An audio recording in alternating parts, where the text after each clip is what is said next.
এই দৃশ্য কোনো নোংরা নালা বা ড্রেন পরিষ্কারের পরিকল্পিত সরকারি অভিযানের অংশ নয়, বরং এক শিশু সন্তান নিখোঁজ হওয়ার খবরে ছুটে আসা উদ্ধার কর্মীদের তৎপরতা। মুহূর্তেই পরিষ্কার করা হলো দুর্গন্ধে ভরা এক নালা। কান্নার শব্দ, আতঙ্কিত মানুষের ভিড়, পুলিশ ও দমকল বাহিনীর ব্যস্ততা, সব মিলিয়ে মনে হচ্ছিল সময়ের সঙ্গে পাল্লা দিয়ে চলছে প্রাণ বাঁচানোর লড়াই।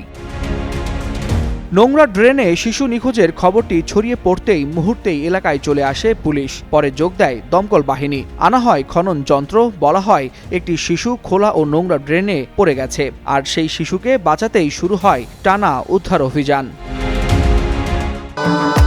ভবিষ্যৎ হোক নিরাপদ, বিনিয়োগ হোক বিশ্বস্ত, আর আমার পছন্দ সল্ট বে। ওয়েলকাম টু সল্ট বে।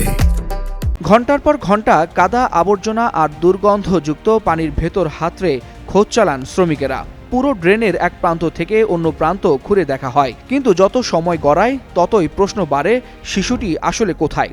প্রায় ৩ ঘণ্টার অভিযানের পর প্রশাসন নিশ্চিত করে এলাকায় কোনো শিশুই নিখোঁজ হয়নি। ড্রেনের ভেতরেও মেলেনি কোনো শিশুর অস্তিত্ব। তখনই সামনে আসে চাঞ্চল্যকর সত্য, পুরো ঘটনাটি ছিল একটি সাজানো পরিকল্পনা।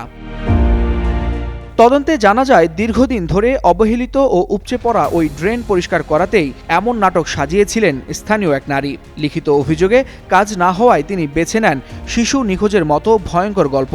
ঘটনাটি ঘটেছে ভারতের উত্তরপ্রদেশের মিরাট শহরে। প্রশাসনের দাবি, শিশু নিখোঁজের মতো গুরুতর অভিযোগ পাওয়ায় তারা তাৎক্ষণিক ব্যবস্থা নিতে বাধ্য হয়, যদিও এতে অপচয় হয়েছে বিপুল সময়, শ্রম ও সরকারি অর্থ।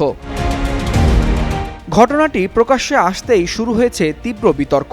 কেউ প্রশ্ন তুলছেন প্রশাসনিক গাফিলতি নিয়ে, কেউ আবার জনস্বার্থের নামে মিথ্যা আতঙ্ক ছড়ানোর নৈতিকতা নিয়ে। সোশ্যাল মিডিয়ায় অবশ্য বিষয়টি ঘিরে চলছে কৌতুক আর সমালোচনার মিশ্র প্রতিক্রিয়া। প্রশাসন জানিয়েছে, পুরো বিষয়টি খতিয়ে দেখে প্রয়োজনীয় আইনগত ব্যবস্থা নেওয়া হবে। কারণ বিশেষজ্ঞদের মতে, এমন ভুয়া অভিযোগ ভবিষ্যতে সত্যিকারের বিপদের সময় বড় ক্ষতির কারণ হয়ে উঠতে পারে। ওয়ালিউল হাসানাত, যুগান্তর নিউজ।